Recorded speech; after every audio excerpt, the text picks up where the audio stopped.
Assalamualaikum warahmatullahi wabarakatuh. Halo semuanya, perkenalkan kami dari kelompok 3 Komputasi Statistik Institut Teknologi Sumatera. Pada video kali ini kami akan mempresentasikan hasil diskusi kelompok kami mengenai materi pengenalan objek dalam R untuk mata kuliah Komputasi Statistik. Pertama-tama, perkenalkan anggota kelompok kami.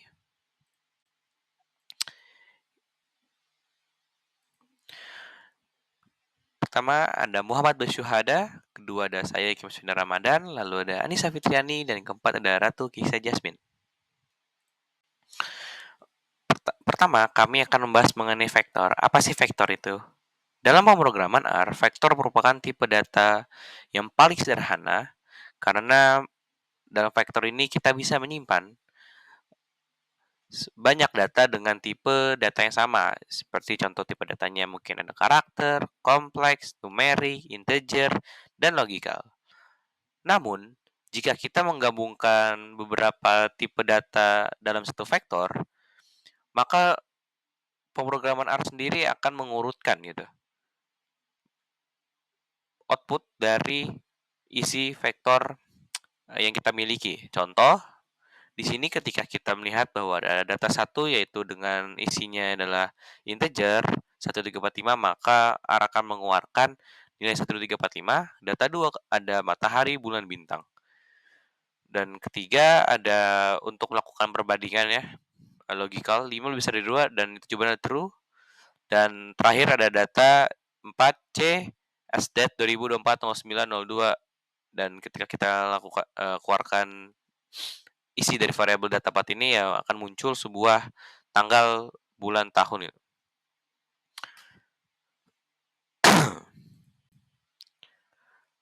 Nah, seperti yang saya tadi sebutkan sebelumnya, jika kita menggabungkan beberapa jenis data dalam sebuah vektor, maka R akan mengeluarkan outputan berdasarkan tingkatan yang sudah ada pada R sendiri, di mana tingkatan yang akan muncul terlebih dahulu atau urutan paling tinggi adalah karakter, kemudian adalah tipe data kompleks, kemudian ada numerik, integer, dan logikal. Di sini kita lihat bahwa pertama kita tulis materi, terus ada 8i, terus di mana matahari kita tahu itu adalah tipe data untuk karakter, 8i kompleks itu ada logikal. Jadi yang keluar terlebih dahulu ada matahari, lalu ada kompleks, dan kemudian logikal. Nah, kita bisa melakukan pengecekan untuk tiap-tiap kelas vektor dengan cara memasukkan ya sebuah variabel yang sudah kita simpan yang berisikan sebuah vektor dengan kita tambahkan sebuah function bernama class, sehingga kita bisa ngecek nih apakah variabel kita miliki ini akan masuk ke tipe kelas vektor apa gitu. Apakah dia termasuk karakter, numerik, logikal, ataupun kompleks. Oke, pada vektor terdapat fungsi khusus yang dapat kita gunakan, seperti yang kita lihat 1.10 di sini, yang dimana disimpan oleh variabel y akan menampilkan barisan angka 1 hingga 10. Kemudian ada fungsi sec atau sequence, di mana kita bisa menuliskan angka awal kita dan angka akhir kita, dan bagaimana angka yang keluar tersebut memiliki pola tertentu gitu. Di sini kita contoh menggunakan from 0 atau 0 to minus 20, di mana setiap setiap angka nanti itu polanya adalah lompat min 2 gitu. By itu ya polanya lah, pola angkanya mau keluar seperti apa gitu. Di sini kita lihat ada 0, min 2, min 4, min 6, min 10, min 12 hingga min 20. Kemudian kita juga bisa melakukan membuat bilangan di mana angka yang keluar ini nanti akan dibagi dengan banyaknya data gitu. Dibagi dengan banyak 5 elemen, sehingga ya nanti yang keluar ada 1, 3,25, 5,5, 7,75, dan 10. Selanjutnya membuat urutan dengan panjang yang sama dengan panjang vektor 1.5. Di sini kita keluarkan 1/5 dan sama ya, keluarnya 1, 2,5, 4, 5,5, 7, 8,5, 10. Dan terakhir kita ingin membuat bilangan berulang, kita bisa gunakan function bernama rep. Di mana rep ini yang kita tahu, ketika kita memasukkan nilai yang kita, 1,25 itu artinya adalah angka yang kita keluarkan mulai dari angka pertama hingga ke angka tujuan kita atau angka akhir, di mana di sini ada 1 sampai 5, 2 yang mengartikan bahwa angka awal dan hingga angka akhir akan dikeluarkan sebanyak 2 kali, yang bisa kita lihat 1, 2, 3, 4, 5 dan 1, 2, 3, 4, 5. Lalu kita juga bisa menggabungkan elemen-elemen, tanpa memisah gitu. Misal kita ingin menggabungkan elemen A, karakter A dengan sebuah angka. Di sini kita bisa menggunakan function paste zero dengan apa elemen yang ingin kita gabungkan gitu ya. Misal dengan nilai 1 hingga 4 maka kita bisa tulis A, 1,1,24 yang berada di dalam function sebuah paste 0. Jadi outputnya adalah A1, A akan keluar sebanyak 4 kali, di mana A pertama itu akan, menyatu dengan 1, lalu selanjutnya A menyambung dengan 2, A menyambung dengan 3, dan A menyambung dengan 4. Kemudian Anda menggabungkan string A dengan angka 1 hingga 4 menggunakan pemisah. Nah, di sini kita sama, kodenya, kita gunakan di sini kita menggunakan function paste saja, lalu karakter kita yang gunakan untuk digabungkan dengan angka kita dan ditambahan di sini adalah sep, strip. Sep ini separator artinya pemisah ya. Jadi nanti output kita adalah A strip 1, A strip 2, A strip 3, strip 4, dan seterusnya. Selanjutnya kita masuk ke dalam matriks. Matriks dalam pemrograman R adalah sebuah struktur data dua dimensi yang menyimpan elemen dalam format tabel yang tentunya memiliki kolom dan baris. Tipe data yang ada di dalam matriks haruslah bertipe sama. Nah, dalam matriks pula, kita bisa mengubah data vektor kita menjadi sebuah matriks. Contoh di sini kita mempunyai sebuah Y, variabel Y yang menampung nilai 1 hingga 12. Kemudian kita mengecek apakah bisa dari data Y kita ini diubah menjadi matriks dengan asumsi dengan baris sebanyak 3 dan kolom sebanyak 4. Dan ya, ternyata bisa dilakukan perubahan matriks menggunakan dim Y. Selanjutnya kita lakukan perubahan dari data vektor menjadi matriks dengan menggunakan function matriks, di mana data yang kita punya yaitu dari Y tadi yang berisi nilai 1 hingga 12, kemudian kita buat dengan barisnya sebanyak 4. Ya, dan kita bisa lihat bahwa di sini terlihat ya, Y matriks 1 ketika dijalankan akan menghasilkan sebuah matriks dari 1, 2, 3, 4, 5, 6 sampai 12 dengan baris sebanyak 4 dan kolom sebanyak 3. Kemudian jika kita ingin lebih spesifik lagi bagaimana kolom dan baris yang kita inginkan, kita bisa menambahkan enrow dan encol, di mana enrow menunjukkan banyak atau ya banyaknya kolom yang kita baris yang kita inginkan, dan encol adalah banyak kolom yang kita inginkan. Di sini saya ingin menggunakan baris saya ingin menggunakan baris yang saya inginkan sebanyak 3 dan kolom yang saya inginkan sebanyak 4. Nah, dalam matriks kita bisa loh menggabungkan dua buah matriks menjadi satu. Nah, ada dua jenis penggabungan matriks dalam R, yaitu berdasarkan baris dan juga berdasarkan kolom. Di sini kita buat terlebih dahulu ya sebuah matriks dengan yang ditampung oleh variabel A dengan isi datanya adalah 2 hingga 10, dan 3 di sini merupakan eee, baris serta kolom yang akan muncul pada matriks nanti gitu, yang mana barisnya akan muncul sebanyak 3 dan kolom akan muncul sebanyak 3. Lalu kedua kita akan menggunakan sebuah matriks B yang berisi nilai 5 hingga 13 dan sama kolom berukuran 3 dan baris berukuran 3.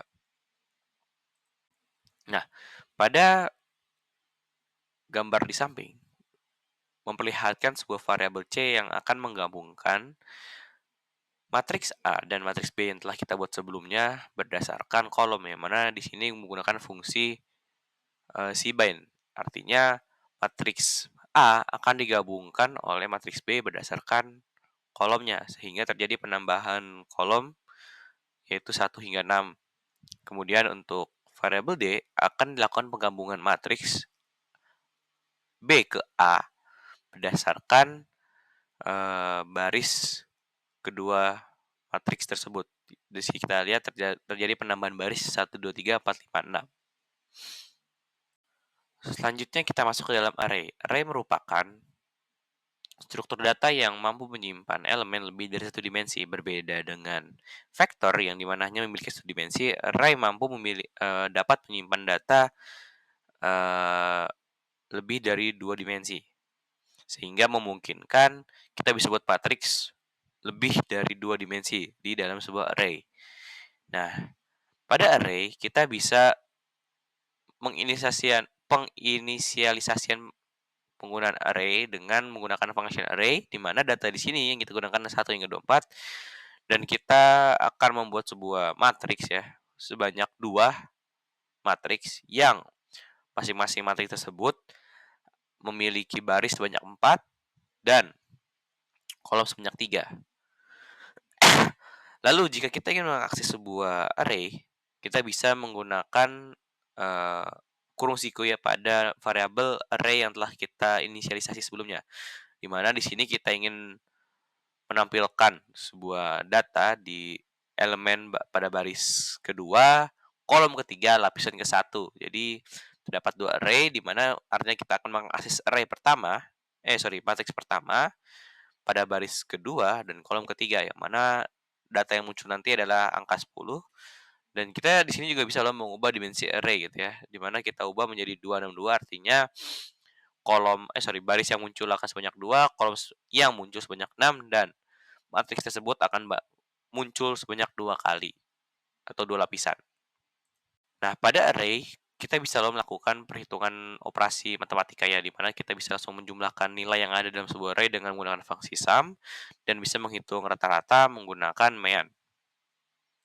Nah, di sini kita bisa mengakses 2 lapisan atau 2 matriks ya pada sebuah array, yang mana kita bisa melakukan slicing, bahasa kerennya ya, itu untuk baris ke-1 dan kolom kedua, di mana di sini kita menggunakan kurung siku 1,2, yang mana 1 adalah kita akan mengakses baris ke-1 dan kolom kedua untuk seluruh matriks atau seluruh lapisan yang kita miliki pada array.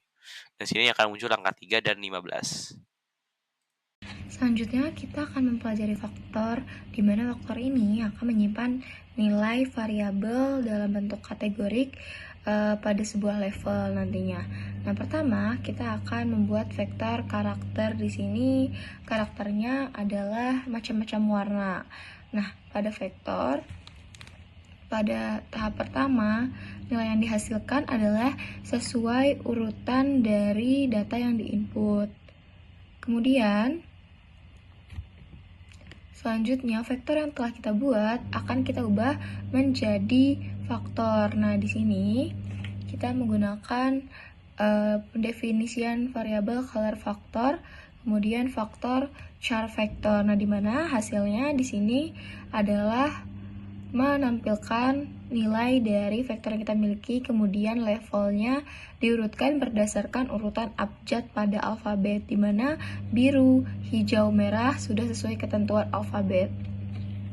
Nah, selanjutnya kita akan membuat faktor pada bentuk ordinal. Nah, di sini kita menggunakan data ordinal kita adalah tingkatan sekolah, dimulai dari SMA, S1, S2, kemudian ada juga nilai S1 kembali, dan SMA.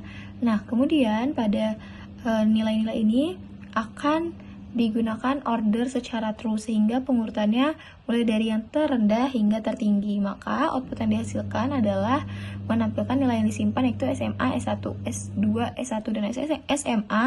Kemudian levelnya ditampilkan hanya sebanyak 3, yakni dimulai dari SMA, S1, dan yang tertinggi adalah S2. Nah, kemudian di sini juga kita akan mengubah level faktor. Kita memasukkan nilai data biru, hijau, merah. Tetapi ketika kita order, faktornya akan sesuai dengan urutannya, yakni tetap dengan urutan sesuai alfabet biru, hijau, dan merah. Nah, selanjutnya kita akan mengembalikan nilai faktor kembali menjadi vektor karakter. Di sini output yang dihasilkan adalah data sudah kembali berupa string seperti nilai vektor yang waktu di awal kita masukkan. Kemudian kita juga akan membuat faktor dalam bentuk data frame dengan variabel kategorikalnya. Di sini kita menggunakan dua kolom. Ada kolom respon dari nilai 1 sampai 5, kemudian data kategorikal kita pada kolom treatment. Di sini kategorikalnya ada A dan B. Nah, sehingga dihasilkan nilainya pada kolom respon berurutan dari 1, 2, 3, 4, 5, kemudian kolom treatment hanya menghasilkan data kategorikal yakni A atau B. Nah, selanjutnya kita akan mempelajari list, di mana list adalah sebuah struktur data yang dapat menyimpan berbagai tipe data. Nah, di sini kita akan membuat list dengan menyimpan tipe data yang pertama ada numerik, didefinisikan dengan variabel numbers, kemudian tipe data string pada variabel letters, terus juga ada selanjutnya ada matriks.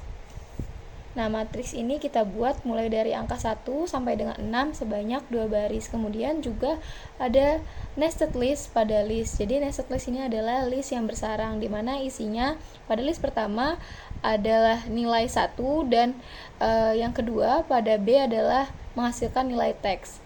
Nah, outputnya sebagai berikut, di mana nilai 1, 2, 3, 4 sebagai output numbers, terus juga ada A, B, C sebagai letters, kemudian ada matriks dengan ukuran 3 kali 2 dimulai dari angka 1 sampai dengan 6, kemudian juga hasil dari nested listnya yang berupa A sama dengan 1, kemudian B sama dengan string text.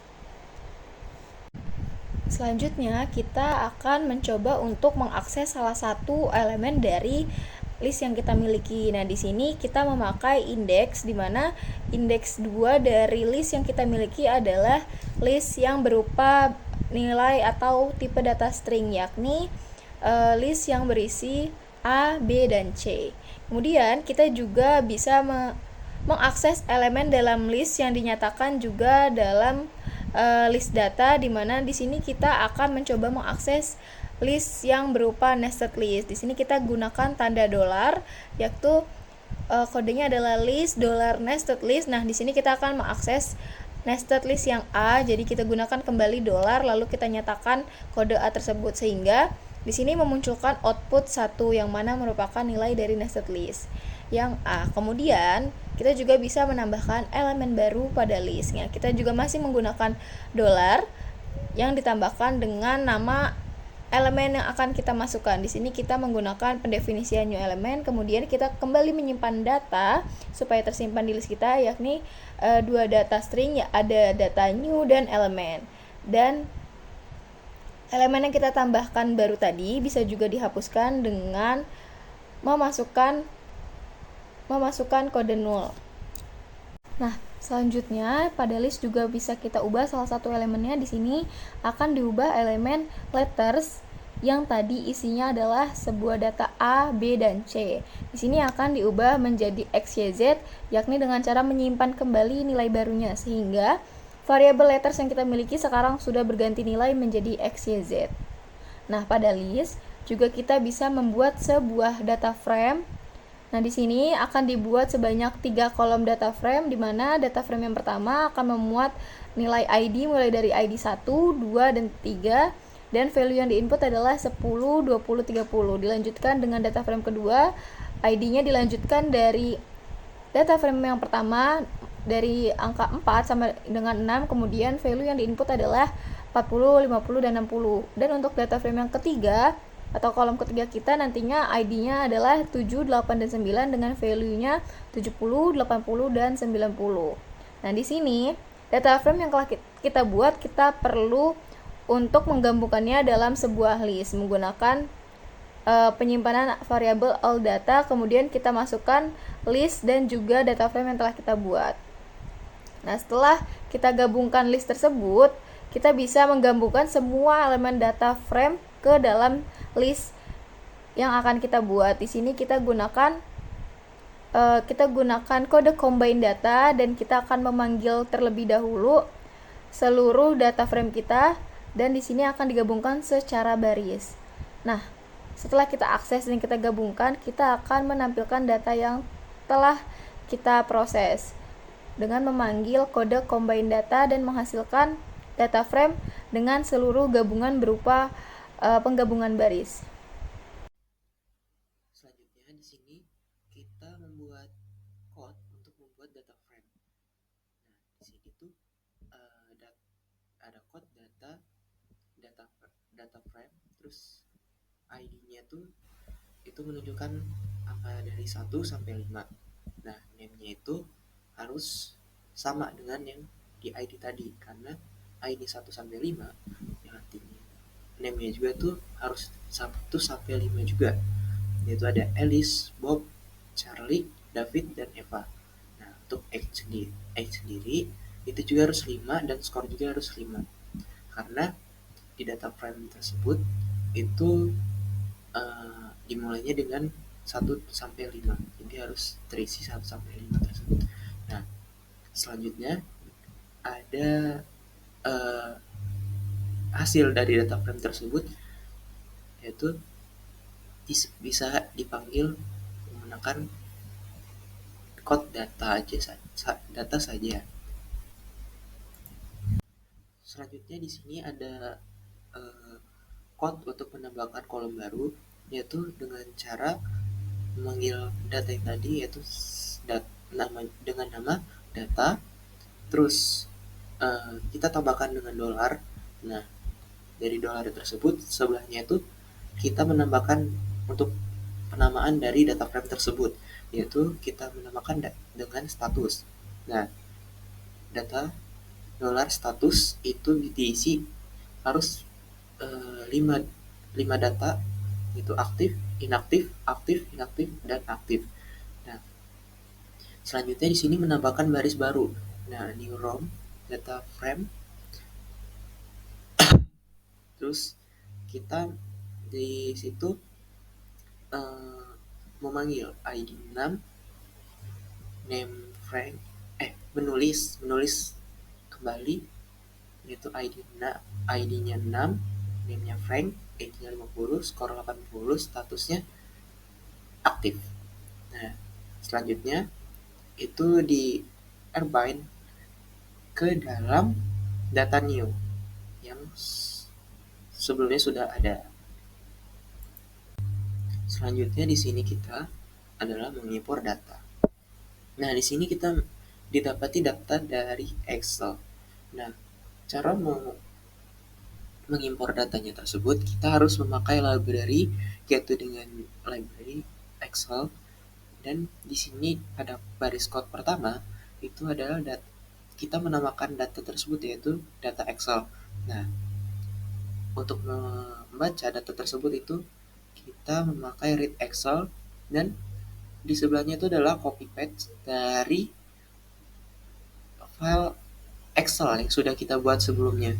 Nah, di situ kita mengcopy paste-nya itu dari lokal laptop kita, lalu nanti dia otomatis masuk ke data Excel.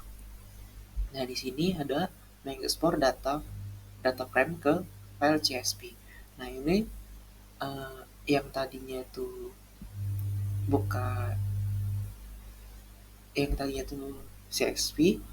Nah, ini kita mengekspornya tuh dengan library CSV juga.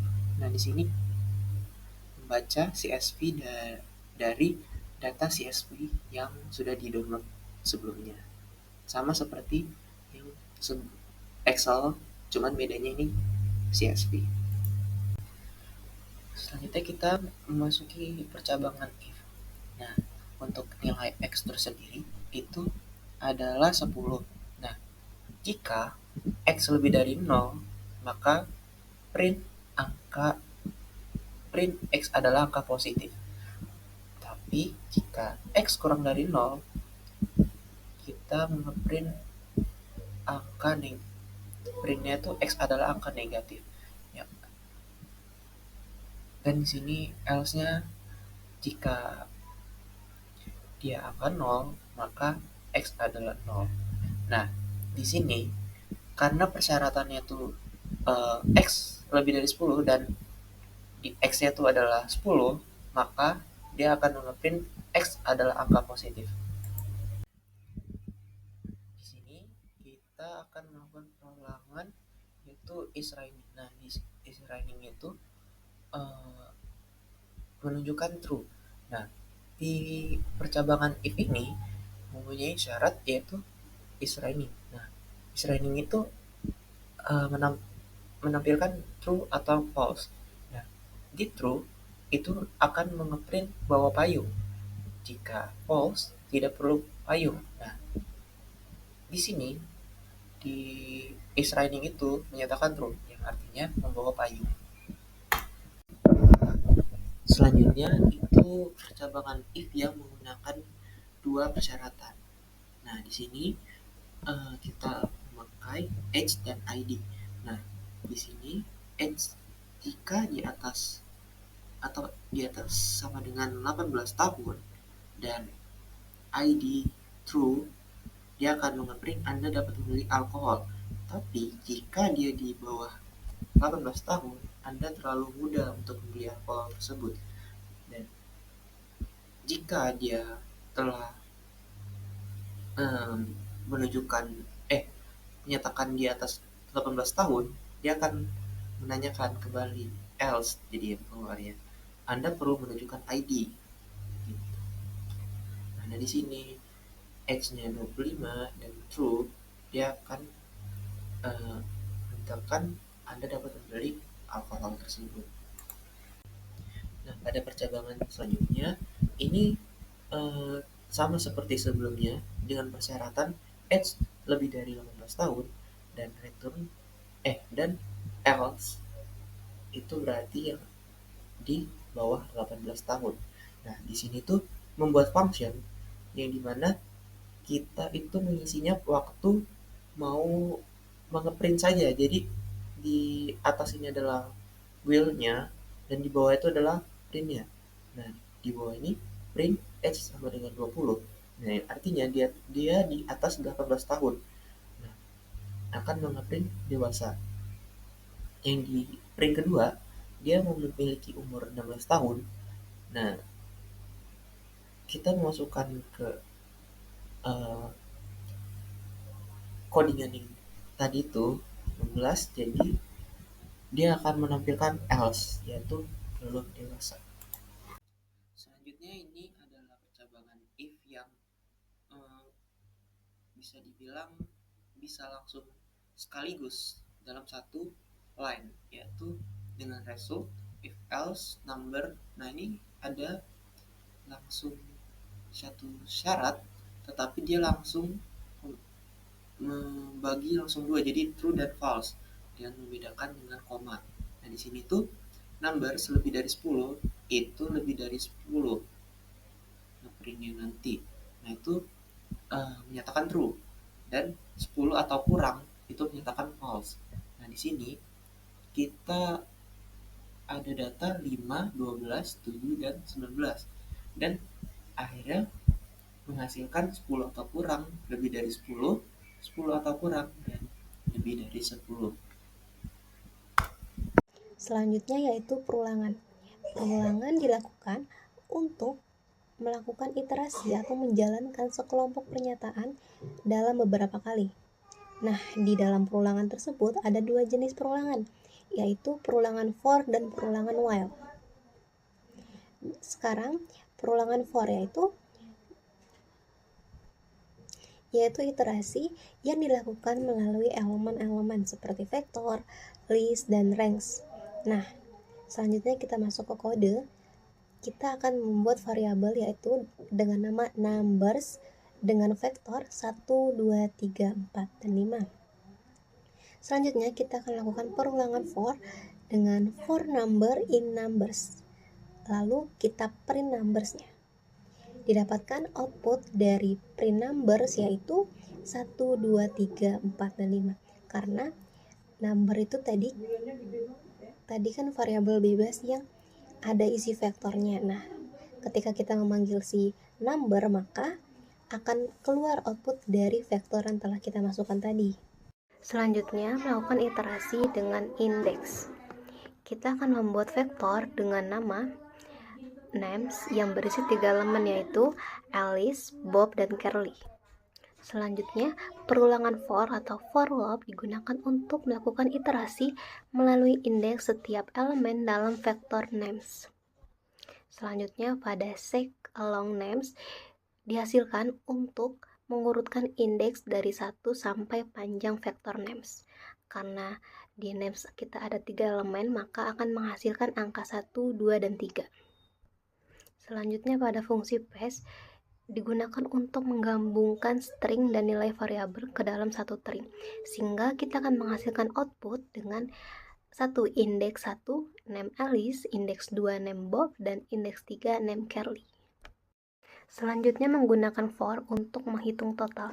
Di sini kita akan membuat vektor numbers yang berisi 4 angka, yaitu angka 5, 10, 15, dan 20. Kita akan menginisialisasi variabel total sama dengan nilai awal, yaitu 0. Variabel total tadi akan digunakan untuk menyimpan hasil penjumlahan dari semua elemen dalam vektor numbers. Selanjutnya, perulangan for di sini digunakan untuk melakukan iterasi melalui setiap elemen dalam vektor numbers. Dalam setiap iterasi tersebut, variabel number ini akan mengambil nilai dari elemen saat ini dalam vektor, sehingga variabel total yaitu total ditambah number, sehingga menambahkan nilai elemen number ke variabel total. Maka iterasi pertama yaitu total sama dengan 0 ditambah 5, maka total sama dengan 5. Iterasi kedua yaitu total sama dengan 5 ditambah 10, yaitu totalnya sama dengan 15. Iterasi ketiga didapatkan totalnya 30, dan iterasi keempat didapatkan totalnya 50. Maka print total itu akan menghasilkan output senilai 50. Selanjutnya yaitu menghitung faktorial. Kita akan menginisialisasi variabel numbers dengan angka 5, faktorial dengan angka 1. Selanjutnya kita akan melakukan looping while. Nah, di mana kode tersebut akan berjalan jika kondisi numbernya lebih dari 1. Dengan kata lain, looping akan berhenti jika nilai number kurang dari 1 atau kurang dari atau sama dengan 1. Selanjutnya, pada faktorial, nilai faktorial ini akan diperbarui dengan mengalihkan nilai saat ini dari faktorial dengan nilai number. Misalnya, jika number awalnya 5, maka pada iterasi pertama, faktorialnya yaitu 1 dikali 5. Selanjutnya, setelah menghitung nilai numbernya akan dikurangi 1 pada setiap iterasi. Ini memastikan bahwa looping bergerak ke angka yang lebih kecil, mendekati nilai 1. Cara kerja loopingnya yaitu pada iterasi pertama, jika numbernya 5, maka faktorialnya 1 dikali 5 sama dengan 5, kemudian numbernya menjadi 4. Iterasi kedua, numbernya 4, faktorialnya yaitu 5 dikali 4 sama dengan 20. Iterasi ketiga, numbernya 3, faktorialnya yaitu 20 dikali 3 sama dengan 60. Dan iterasi keempat, numbernya 2, faktorialnya 60 kali 2 sama dengan 120.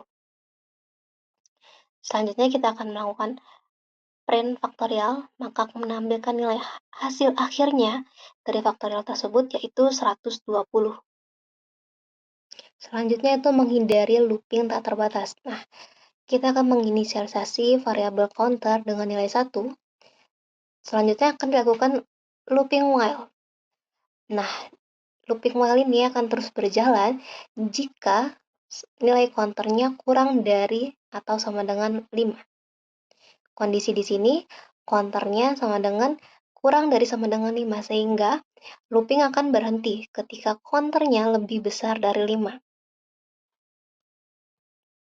Selanjutnya kita akan print counter. Pada setiap iterasi, nilai dari variabel counter akan dicetak menggunakan fungsi print. Selanjutnya kita akan menginisialisasi lagi variabel counter dengan counter plus 1. Sehingga cara kerja loopingnya yaitu iterasi pertama, counternya sama dengan 1, kondisi terpenuhi. Jadi 1 kurang dari sama dengan 5, maka akan ditambahkan lagi ke counternya menjadi 2. Jadi iterasi kedua, counternya sama dengan 2, kondisi terpenuhi, maka kita akan menambahkan lagi counternya menjadi 3. Di iterasi ketiga, counternya masih 3 dan masih terpenuhi, maka kita akan melanjutkan lagi ke iterasi keempat. Di iterasi keempat, ternyata kondisinya masih terpenuhi karena 4 kurang dari sama dengan 5. Maka kita akan melakukan iterasi lagi, yaitu yang kelima. Iterasi kelima yaitu counternya sama dengan 5, maka kondisi terpenuhi dan dihasilkan outputnya yaitu 1, 2, 3, 4, dan 5. Selanjutnya yaitu perulangan menggunakan break. Nah, di sini menggunakan break karena untuk menghentikan perulangan lebih awal.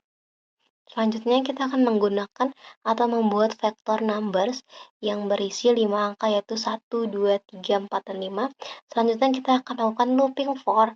Nah, looping for ini digunakan untuk melakukan iterasi melalui setiap elemen dalam vektor. Pada setiap iterasi, variabel number akan menyimpan nilai elemen saat ini dari vektor. Dengan kondisi jika number saat ini adalah 3. Jika number sama dengan 3, yaitu perintah break-nya akan dijalankan dan akan menyebabkan looping-nya berhenti. Pada setiap iterasi, jika number tidak sama dengan 3, maka nilai number akan dicetak menggunakan fungsi print, sehingga didapatkan outputnya yaitu 1 dan 2. Selanjutnya, perulangan menggunakan next untuk melanjutkan ke iterasi berikutnya dari looping melewati sisa kode dalam iterasi. Kita akan membuat vektor numbers yang berisi 5 angka yaitu 1, 2, 3, 4, dan 5. Selanjutnya kita akan melakukan looping for. Looping for ini digunakan untuk menyimpan nilai elemen saat ini dari vektor. Selanjutnya kita akan melakukan kondisi if. Nah, kondisi if ini untuk memeriksa apakah nilai number saat ini adalah bilangan genap.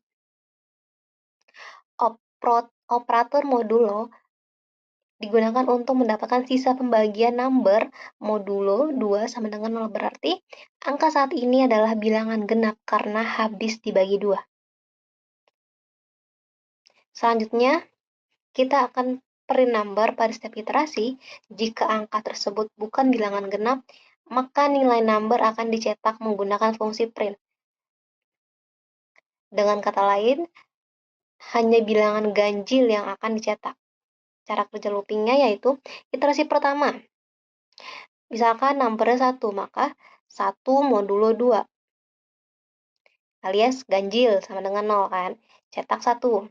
Iterasi kedua, number 2, maka 2 modulo 2 sama dengan 0. Genap. Maka akan next atau melewati cetak ya, melewati print. Sampai ke iterasi 5, yaitu number 5 modulo 2. Tidak sama dengan 0. Hasilnya ganjil, maka cetak 5. Maka dari itu, output yang dihasilkan ialah 1, 3, dan 5. Hanya bilangan ganjil yang akan cetak. Bilangan genap 2 dan 4 dilewati oleh perintah next, sehingga mereka tidak dicetak. Sekian penjelasan dari modul yang ada di praktikum komputasi statistik modul 1, yaitu pengenalan objek dalam R. Kami dari kelompok 3, mohon maaf jika ada penggunaan kata yang salah atau kurang berkenan. Saya akhiri, wassalamualaikum warahmatullahi wabarakatuh.